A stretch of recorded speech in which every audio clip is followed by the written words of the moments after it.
கிழவி சாதாரண ஆளா, அவரே நாங்க தான் படிச்சு வைக்க. ஆனா அந்த கிழவி சொல்றா பாருங்க எப்படின்னா என்ன அர்த்தம், என்ன சொல்ற, 6வது சின்னம் தர்மம் பண்ணா கோவம் வரும், அன்னதானம் போட்டு பாருங்க என்ன வாடு கொடுத்தா நம்ம ஆளுன்னு. சாப்பிட்ற ஆள் எந்திரிக்கிறதுக்குள்ள பின்னால வந்து நிற்பேன், முட்டிக்கிட்டு. அதோட இல்லாம இலையை எடுத்துக்கிட்டே உள்ள வரது.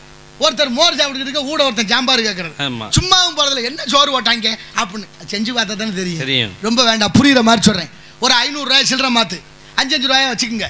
இந்த கோயில் வாசல்ல பிள்ளையார் வாசல்ல உட்காந்து வர்ற ஏழைகளுக்கு 5-5 ரூபாயா கொடுத்துக்கிட்டு இருக்கிறீங்க. ஒரு ஆளுக்கு 5 ரூபா வர்ற ஆளுக்கு கொடுத்துக்கிட்டே இருக்கிறீங்க. கூட்டம் நிறைய வருது, உங்கள்கிட்ட நிறைய இருக்கு, வர வர கொடுத்துக்கிட்டே இருக்கிறீங்க. ஒன்றும் குறையில்ல.